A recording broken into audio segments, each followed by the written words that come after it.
अस्सलाम वालेकुम। मेरा नाम जवेरिया सईद है और मैं स्टैटिस्टिक्स की लेक्चरर हूँ। आज हम लोग टॉपिक डिस्कस कर रहे हैं multiple linear regression with two regressors. और मेरा जो टॉपिक है वो ये है कि हम किस तरह से इसमें पैरामीटर को एस्टीमेट कर सकते हैं। पैरामीटर्स हमारे पास कौन से हैं? अल्फ़ा है, बीटा 1 है, बीटा 2 है। तो अगर हमारे पास दो रिग्रेसर्स हों, रिग्रेसर्स मतलब इंडिपेंडेंट वेरिएबल्स हों, तो हम उनको किस तरह से इनके पैरामीटर्स को यानी एस्टीमेट्स को एस्टीमेट कर सकते हैं। ये अल्फ़ा के लिए ए को, बीटा 1 के लिए B1 को, बीटा 2 के लिए B2 को। और सबसे पहले ये कि हम इनके क्या मेथड होंगे। तो सबसे पहला मेथड वही हमारे पास है, from the method of least square. हम क्या करेंगे, हम इनकी वैल्यूज़ को फाइंड आउट करेंगे। किस तरह से करेंगे? हमारे पास ये है पॉपुलेशन, जो हमारा ये हमारे पास आ जाएगा पॉपुलेशन डेटा के लिए। और इस तरह से जो estimated multiple linear regression model है सैम्पल डेटा के लिए, वो हमारे पास आ जाएगा Y cap is equal to alpha की जगह ए प्लस बीटा 1 की जगह पर B1x1 प्लस बीटा 2 की जगह पर B2x2, और ये इस तरह से आ जाएगा। और ये हमारे पास ज़ीरो है, तो इसको हम लोग एरर यहाँ पर कर रहे हैं। Error is equal to Y minus Y cap is equal to Y I, और वाई कैप की जगह पर ये वाली वैल्यू है। इसको मैं पुट करती हूँ और आपके सामने मैं इसका छोटा सा प्रूफ है वो आपको करके बताती हूँ। अभी मैंने आपको बताया कि हमारा जो मॉडल है वो होता है Y is equal to alpha plus beta 1x1 plus beta 2x2। ठीक है, अगर हम दो रिग्रेसर्स को डिस्कस करें तो हमारे पास जो इसका सैम्पल एस्टीमेट है वो आ जाएगा a plus B1x1 plus B2x2। ठीक है, और इसके बाद हमारी एरर जो है वो क्या होती है, वो है y माइनस वाई कैप। तो अगर मैं यहाँ पर y माइनस वाई कैप की जगह पर रख दूँ a plus B1x1 plus B2x2, ठीक है, तो आपने from the principle of least square से क्या पढ़ा? हमने एक वीडियो में पढ़ा था जिसमें हमने सिंपल लीनियर जो थी वो उसकी एस्टिमेशन की थी पैरामीटर्स की, सिंपल लीनियर रिग्रेशन लाइन की। उसमें भी हमने इसी रूल के मुताबिक किया था। अगर हम सम ऑफ स्क्वायर ऑफ रेजिडुअल्स ले लें, यानी हम इसका स्क्वायर ले लेते हैं ना, तो ये आ जाएगा y माइनस, ये अब मैं माइनस अंदर अप्लाई कर रही हूँ, y minus a minus B1x1 minus B2x2। और इस सारे का ये चूँकि एक ही क्वांटिटी है तो यहाँ पर मैं स्क्वायर भी अप्लाई कर दूँ तो ये मेरे पास आ जाएगी। ठीक है, ये मेरे पास एक मैयर आ जाएगी, और इसको हम यूज़ करते हुए ए की, B1 की और B2 की वैल्यूज़ फाइंड आउट कर सकते हैं। वही तरीका जो हमारे पास पहले था कि हम इसको पार्शली डेरिवेट कर लेते हैं। और किस तरह से करेंगे? इसको करेंगे विद रिस्पेक्ट टू ए कर देंगे, तो ये आ जाएगा विद रिस्पेक्ट टू ए। इसको पार्शली डेरिवेट करें तो मैं एक दफ़ा इस स्टेप को ऐसे ही लिख लूँगी, और फिर उसके बाद नेक्स्ट में इसको पार्शली डेरिवेट कर लूँगी, a minus B1x1 minus B2x2 और स्क्वायर। ठीक है, और इसको मैं ज़ीरो के इक्वल इक्वेट कर दूँगी, तो ये मेरे पास आ जाएगा। अगर मैं इसको विद रिस्पेक्ट टू ए जो है वो पार्शली डेरिवेट करती हूँ तो ये आ जाएगा 2 into summation y minus a minus B1x1 minus B2x2, और a के साथ कोएफिशिएंट क्या है? -1 इज़ इक्वल टू 0।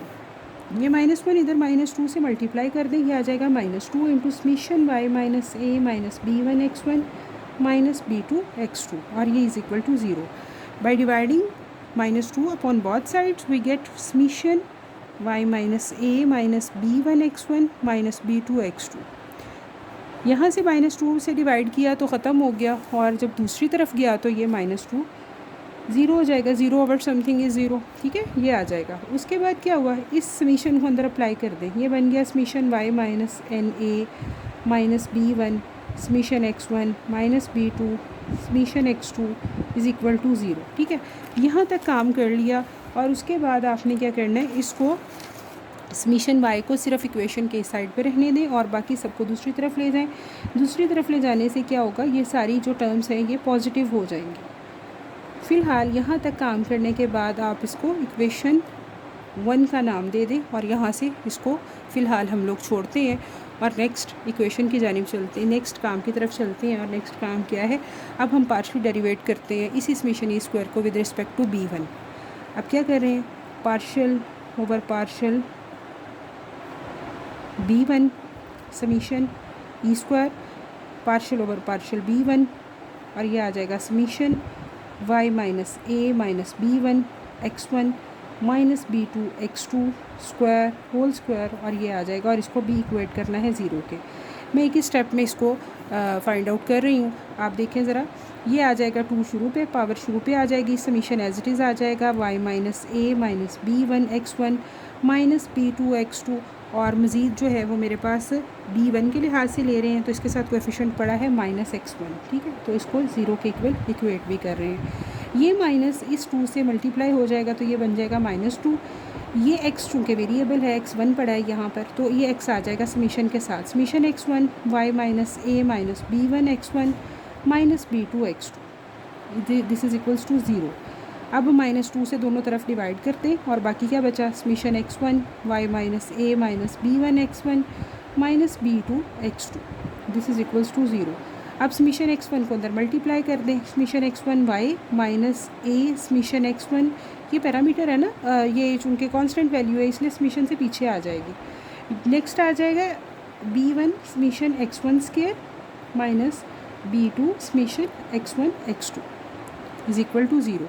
बिल्कुल पहले की तरह जैसे हमने वहाँ पर y वाली क्वांटिटी को एक तरफ रख लिया था, यहाँ भी y वाली क्वांटिटी को इधर रखेंगे लेफ़्ट साइड पे और बाकी सारी क्वांटिटीज़ को दूसरी तरफ ले जाएंगे। ये आ जाएगा a summation x1 plus b1 summation x1 square plus b2 summation x1 x2, और ये मेरी इक्वेशन 2 बन गई। अब नेक्स्ट क्या करूँगी, नेक्स्ट मैं ये करूँगी कि यहाँ पर इस फिर समीशन ई स्क्वायर को विद रिस्पेक्ट टू b2 जो है वो डेरिवेट करूँगी, तो इसको मैं एक दफ़ा लिख लेती हूँ और उसके बाद आपको करके दिखाती हूँ।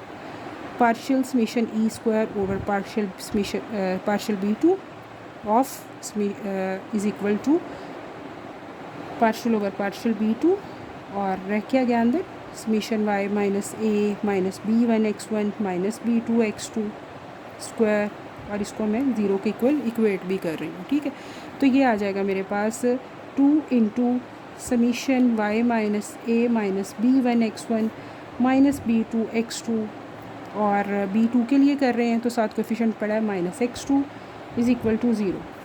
माइनस को 2 से मल्टीप्लाई कर दिया और समीशन के आगे चला गया x2 क्योंकि x2 वेरिएबल है, minus b1 x1 minus b2 x2 is equal to 0। अब -2 से दोनों तरफ डिवाइड किया तो हमारे पास बच गया समीशन x2, यानी -2 वैनिश हो गया ना, x1 minus b2 x2 is equal to 0।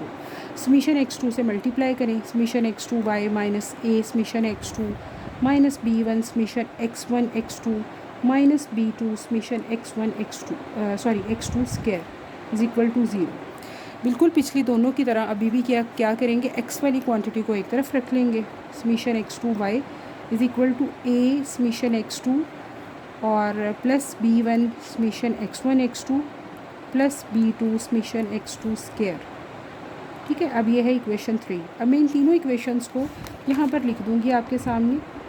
पहले आ जाएगा summation y from equation 1 2 and 3, from equation 1 2 and 3 we get summation y is equal to na plus b1 summation x1 plus b2 summation x2, from equation 2 summation x1 y summation x1 y is equal to a summation x1 plus b1 summation x1 square plus b2 summation x1 x2।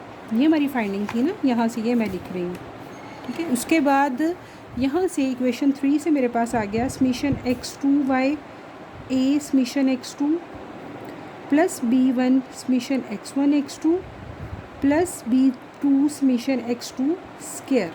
अब ये मेरे पास 3 normal equations आ गई, इनको कहते हैं normal equations.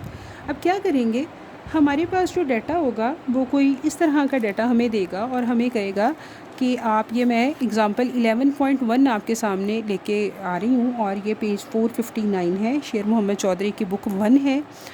और ये देखिए आपको इस तरह का वो डाटा देगा, y वेरिएबल है, x1 है और x2 है, ठीक है। तो क्या करना ये है कि जहाँ जिस हमें वेरिएबल का समीशन चाहिए, जिस वेरिएबल का स्क्वायर चाहिए और जिस वेरिएबल की मल्टीप्लिकेशन चाहिए, हम अपनी रिक्वायरमेंट के मुताबिक वो फाइंड आउट कर लेंगे। जैसा कि मुझे अब मेरे अगर वो कहे कि आपने इसके ऊपर, जैसे कि उसने कहा भी हुआ है ना कि आपने इसके ऊपर calculate the estimated multiple linear regression equation, आप इसके ऊपर ज़रा multiple linear regression equation fit करके दिखाएं अबव डेटा के ऊपर। तो सबसे पहले मैंने इसी तरह से ये लाइन लिखनी है, Y cap is equal to A plus b1x1 plus b2x2, और उसके बाद ये नॉर्मल इक्वेशंस लिख लेनी है जो कि मैंने आपके सामने आपको ड्राइव करके बताई हैं। अब क्या करना है, इसको लिखने के बाद ये इस तरह से लिखनी। अब मेरे पास y है, x1 है और x2 है, ठीक है। अब हमने क्या करना है, अब हमें एक टेबल बनाना है जिसमें हमें पता चलेगा, एक तो हमें समीशन y चाहिए, वो ये आ गया, इसका सम कर लेंगे। ये मेरे पास जो वैल्यूज़ हैं 30 है, 22 है, 16 है, 7 है, 14 है, इसका सम कर ले, समीशन y आ जाएगा। नेक्स्ट क्या है, NA, तो NA नंबर ऑफ़ वैल्यूज़ हैं, ये काउंट कर लें, 1 2 3 4 एंड 5, तो ये 5 आ गई। नेक्स्ट समीशन x1 चाहिए, तो ये समीशन x1, ये आपके पास वैल्यूज़ हैं, इनको सम अप कर लें, समीशन x1, ये समीशन x2 आ गया। तो मेरे ये पहली इक्वेशन के मुताबिक तो ये मैं सॉर्ट कर लूँगी। अब नेक्स्ट के मुताबिक क्या है, मुझे चाहिए सबसे पहले x1 y, तो मैं x1 की हर वैल्यू को, यानी अगर मैं आपके सामने यहाँ वैल्यूज़ लिख दूँ 10 5 10 3 एंड 2, ये मेरी x1 की वैल्यूज़ हैं। इसी तरह से मेरे पास x2 की वैल्यूज़ हैं 15 8 12 7 एंड 10, और y की वैल्यूज़ भी लिख लेती हूँ 30 22 16 7 एंड 14। तो मेरे पास सबसे पहले मुझे चाहिए x1 y ना, तो क्या करेंगे, x1 की पहली वैल्यू को y की पहली वैल्यू से मल्टीप्लाई कर देंगे, 30 इंटू 10, तो ये आ जाएगा 300। तो इसी तरह से इन सारी वैल्यूज़ को फाइंड आउट कर लेंगे, ठीक है। उसके बाद नेक्स्ट क्या करना है, नेक्स्ट हमें कौन सा वेरिएबल लेना है, नेक्स्ट मुझे चाहिए समीशन x1, ये मेरे पास पड़ा है, इसका सम। नेक्स्ट है x1 स्क्वायर, तो ये फाइंड आउट कर लें आप, ठीक है। नेक्स्ट क्या लेना है, समीशन x1 एंड x2, ये भी फाइंड आउट करना पड़ेगा हमें। x1 स्क्वायर कैसे करेंगे, 10 स्क्वायर 100, इसी तरह से 5 स्क्वायर 25, तो इस तरह से ये सारा कॉलम फिलअप कर लें, एक एक वैल्यू का इंडिविजुअल स्क्वायर। फिर x1 एंड x2 है, तो 10 को 15 से मल्टीप्लाई करेंगे, आ जाएगा 150, 5 को 8 से करें 40, तो इस तरह से ये पूरा कॉलम फिल कर लें। अब ये मेरी पूरी इक्वेशन सेकंड भी हो गई, इनके सम ले लें और इनको पुट कर लें। अब है तीसरी इक्वेशन की बारी, और वो क्या है, समीशन x2 y। अब मुझे समीशन x2 y के लिए x2 को y से ज़रब करना है, x2 को y से, ठीक है। ये 15 को 30 से मल्टीप्लाई करेंगे तो 450 आ जाएगा, और इस तरह से पूरा करके आपने यहाँ पर इसका सम ले लेना है। नेक्स्ट समीशन x2 है, तो इसका सम आ जाएगा। x1 x2 है, तो समीशन x1 x2 भी पड़ा है हमारे पास। अब सिर्फ मुझे चाहिए x2 स्क्वायर, तो x2 स्क्वायर किस तरह से लेंगे हम, x2 स्क्वायर, ये x2 है 15, इसका स्क्वायर 225 आ जाएगा। नेक्स्ट 8 का स्क्वायर 64 आ जाएगा। तो यूँ आपने सारा ये कॉलम भी फिल कर लेना है। अब हमारे पास ये सारी वैल्यूज़ आ गई, ये पूरा टेबल हो गया। इसके मुताबिक इस तरह से इन इक्वेशंस में आप वैल्यूज़ पुट कर लें, तो आपके पास कुछ इस तरह की सूरत हाल आ जाएगी, जैसे कि ये इसने पुट की हुई है 5a plus 30 b1 plus 52 b2 is equal to जो भी यहाँ पर समीशन y है वो वैल्यू आ जाएगी। ये 3 वैल्यूज़ हैं, इसमें से अब आपने पहली और दूसरी इक्वेशन को सॉर्ट करना है। किस तरह से करेंगे, हमने इसको एलिमिनेशन मेथड से सॉल्व करना है, ठीक है। हमने इसको साइमल्टेनियसली सॉल्व करना है। पहले हम a को एलिमिनेट करेंगे, ठीक है, और इसी के बाद हम लोग पहली और तीसरी इक्वेशन को सॉर्ट करेंगे, ठीक है।